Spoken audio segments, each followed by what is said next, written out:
We're back with you here on the Newsfeed late night as public sector wage negotiations are set to continue. The Police and Prison Civil Rights Union says it has not signed any new agreement with the employer. This after the union says a circulation of old articles on social media platforms are creating an impression that POPCRU has signed the current draft wage agreement offered by government. For more on this, I'm joined now by POPCRU spokesperson Richard Mamabolo. Richard, good evening and thank you very much for your time. Let's reiterate again, you have not signed the agreement with the employer currently.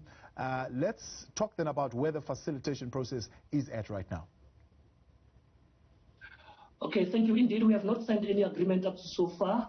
We are currently engaged in a process whereby we are trying to seek mandate from our members. We remember that, in fact, the agreement that is being referred to within social media platforms speaks of some agreement which was taken back in 2018 regarding the Public Service Coordinating Bargaining Council Resolution 1 of 2018.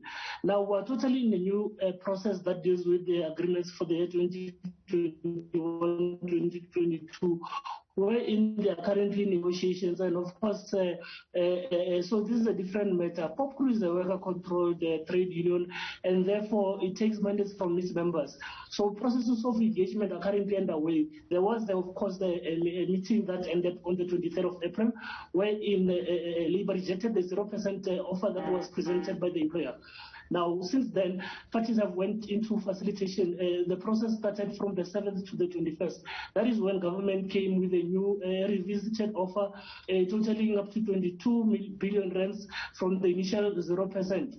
Now, where we are currently at is going through a process of discussing and engaging further with our membership in looking into what would satisfy them. And it can only be through that process of negotiating with members and, of course, engaging them that we would come to a conclusive decision that will say whether members will accept or not. At the moment, nothing has been concluded up to so far. I mean, looking at the revised offer, a move from 0% to 22.2 billion, is that a significant enough move by the employer that would, I suppose, be acceptable to your members?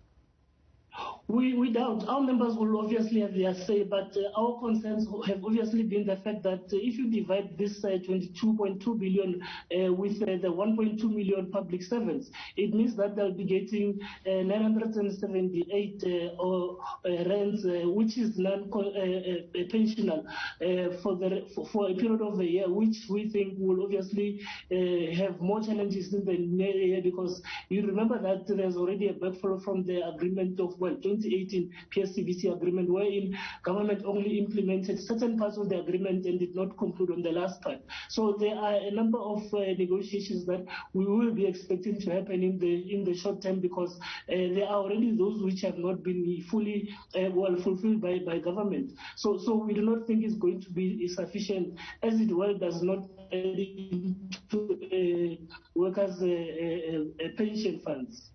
And when is it likely going to be clarified, this matter, or at least to get a word from you, coming from your members, on what the next step of action will be? Engagements have started already, and the facilitation process is expected to take place from the 4th of June. So we've got about 2 weeks now to ensure that we do get a consensus around what should be the way forward. And if you are not finding each other then on these particular matters, is a strike on the cards still? It's common knowledge that if our demands are not met according to what we think would be fair, we would then obviously engage with other the Joint Budgetary Committee to look into what possible steps should be taken further.